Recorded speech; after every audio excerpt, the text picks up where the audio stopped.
Hello and welcome. Our guest today is Long Yongtu, the former Secretary General of the BOA Forum for Asia. Born in Hunan Province in 1943, Mr. Long had a lengthy and distinguished career as a diplomat. He served China at the United Nations in New York City, and in the early 90s he became Director General for International Trade at the Ministry for Foreign Trade and Economic Cooperation, MOFTEC. It was during his time as Director General that Mr. Long became the chief negotiator for China's accession to the World Trade Organization. The process took 15 years, but in 2001, China and the WTO members reached agreement clearing the way for China to become a member. This happened in no small part thanks to the tenacity, the effort, and the insights of China's chief negotiator, Mr. Long Yongtu. Mr. Long, it's a pleasure to have you with us. Thank you very much. Looking back now, 10 years after the negotiation concluded and China became a member, in what ways would you say accession has had the biggest impact economically and politically on China?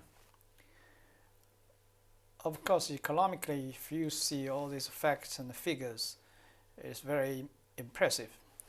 For instance, when we just acceded to WTO in 2001, the import and export volume of China was only 50 million, no, not 50, 500 million US dollars. But last year it's already 3 trillion US dollars. So it become the largest exporting countries of the world and the second importing countries of the world. And it is said that we will soon become the largest importing country also. So it has a lot of impact on China's trade. And economically, of course, in 2009 we become the second largest economy, overtaking Japan and only second to the United States. So all this, I should say that China's WTO accession contributes to a lot because it improved its external business environment with many other countries, especially with the United States and other major players. And also it has exerted a lot of pressures to the domestic industries and makes them more internationally competitive. And what is more important is that it's brought many of the new concepts from WTO to China, for instance, national treatment. That means you have to treat all the enterprises, foreign, domestic, state-owned, private.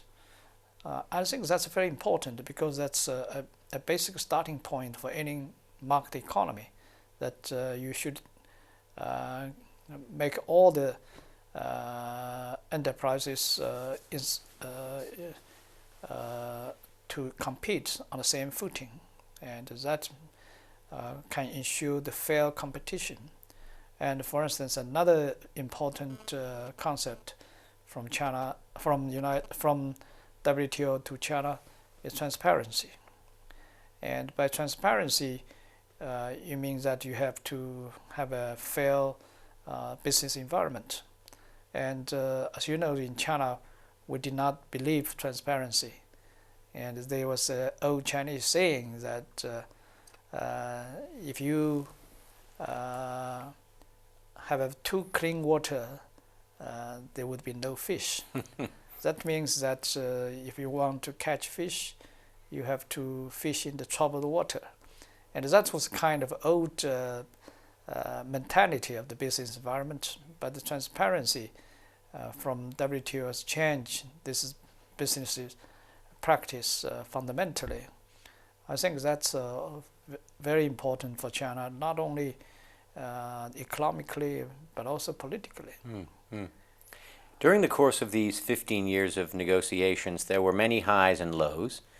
What specific events during that period of time stand out in your recollection?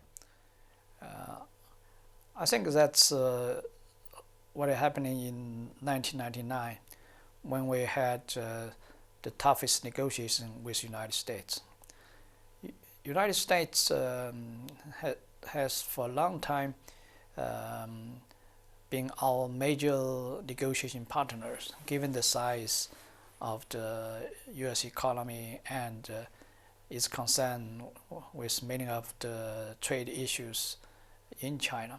So it's legitimate for United States to be more demanding in China's WTO accession. And also it is logic that the U.S. requests more than many of other partners. So most complicated negotiation took place between China and the United States. And in the year 1999, I remember it was in November, United States sent a very senior delegation to China trying to conclude many years of negotiation. Before the Seattle Ministerial. Yeah, but we had 5 days negotiation, very tough, but we did not get any chance of reaching agreement. So I still remember on the 15th of November 1999, the United States delegation was planning to leave Beijing for Washington, D.C. and without agreement. But before the departure at 10 o'clock, they got a call from Premier Zhu that he himself would like to participate into the negotiation. So the Prime Minister came to Movtek and asked Sharon Bashevsky and Mr. Spelling to a conference room, and Prime Minister Zhu personally involved and guided the whole final negotiations. And he made several major concessions to the U.S. partners. Of course, in exchange, he also got some of the major concessions from the United States. So the agreement was made on that particular day. Before, people did not believe that we could have that agreement. So I think that's a historic chance that was taken by both sides. And after we conclude that negotiation, President Jiang Zemin met the delegation of both sides, and for the first time he said, we believe that win-win is the kind of nature of our negotiation. I think that's something that I remember very well, because the agreement that we had with the United States is a breakthrough in the whole negotiation. And after we signed agreement with the United States, many other negotiating partners follow, and China's accession to WTO getting quite smooth.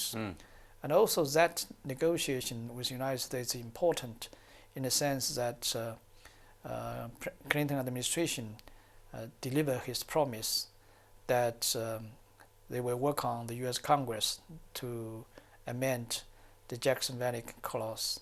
That means to give China permanent normal trade relationship. Right. And that set the tone of the U.S. trade relationship in the last 10 years. In spite of that, we still have ups and downs with the United States here and there. I believe that in the last 10 years since accession, China-U.S. relationship has been quite smooth and stable. And we hope that will continue. When you look at certainly at the huge volume of trade, bilateral trade between the two, sure there are disputes here and there, but as a percentage of the overall trade, it's very small. It's very low. It's interesting that you raised that particular point, because if you look at it statistically, the terms of accession for China as a developing country were a good deal more demanding than for really any other developing country up to that point. Was that difficult politically for you at the time? In the first place, it was difficult, but gradually we come to realize that opening up your market is not a concession to your negotiating partner. It is a plus for your own country. And because by opening up your market, you import some of the healthy and positive pressure from outside to give a chance for your domestic industry to be more competitive, because if you do not have a strong player to play with you, you never make progress. Yeah. Just like if you do not play with basketball player from United States, if you don't play football with the guys from Italy or Britain, you never become the first class. It's hard to be Yao Ming. Yeah, yeah, that's it. So gradually we realize that opening market is not a bad matter at all, and it's not a concession. It's a progress in your economic development. So our terms of accession is far more liberal than many of the developing countries, because China is a big country, and China is making fast economical progress, and with this kind of commitment, it generates a kind of driving force for China to move faster. I think that's a good thing. So we take it as a kind of action in the right direction. And given the nature of production today, with global supply and production chains, having these inputs being cheaper makes the exporters themselves more competitive globally. That's it. Yeah. Last question to you, Mr. Long. Have there been any unexpected outcomes from China's membership in the WTO? Anything you couldn't have foreseen while you were spending those many hours negotiating with tough counterparts? I think at that time we underestimated the kind of competitiveness of the Chinese industry. We always think that they need protection. They are not matured enough to be in the competing ground with the world first-class player.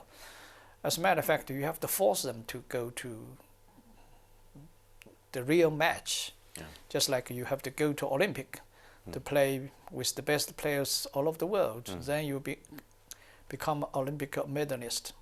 Otherwise, you have no chance.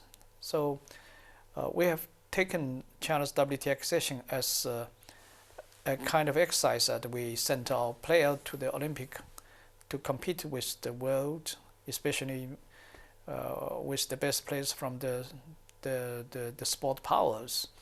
And I think that will make China stronger in every way. So we're not afraid of competition. We think competition is a good thing for us to make progress. Mr. Long, thank you very much for being with us, and thanks to you for watching.